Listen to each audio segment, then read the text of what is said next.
علم نور ہے، علم نور ہے، علم نور۔ بسم اللہ الرحمن الرحیم۔ معزز طلباء کرام، آج کی ویڈیو میں میں آپ کو بتاؤں گا کہ شریعت، طریقت اور حقیقت میں کیا فرق ہے۔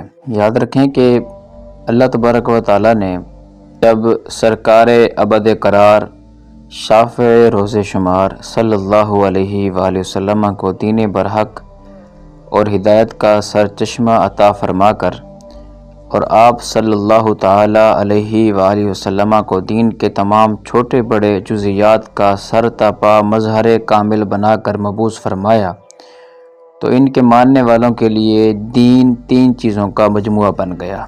نمبر 1 شریعت، نمبر 2 طریقت اور نمبر 3 حقیقت۔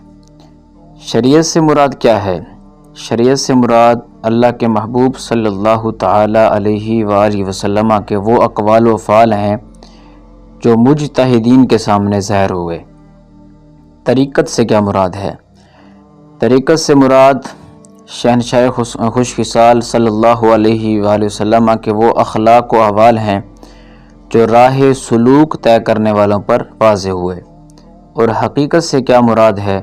حقیقت سے مراد رحمت عالم صلی اللہ علیہ وآلہ وسلم کے وہ معاملات ہیں جن کے بارے میں آپ علیہ السلام کو مکاشفات ہوئے اور براہ راست قلب اطہر پر ان کا نزول ہوا۔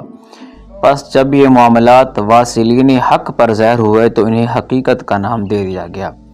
تو یہ شریعت، طریقت اور حقیقت میں جدا جدا جو فرق ہے، یعنی شریعت آقا کریم علیہ السلام کے وہ افعال و اقوال ہیں جو مجتہدین کے سامنے ظاہر ہوئے، اور طریقت وہ جو سلوک طے کرنے والوں پر واضح ہوئے افعال اور آپ کے اخلاق و احوال، اور حقیقت یہ ہے کہ نبی علیہ السلام کو جن کا مکاشفہ ہوا اور وہ احوال آپ کے قلب اطہر پر براہ راست نازل ہوئے، پھر جب یہ واصلین حق پر ظاہر ہوئے تو اسے حقیقت کا بالکل مناسب قیمت میں آن لائن ویڈیو ایڈیٹنگ اور تھمبنیل بنوانے کے لیے ابھی دیے گئے واٹس ایپ نمبر پر رابطہ کریں۔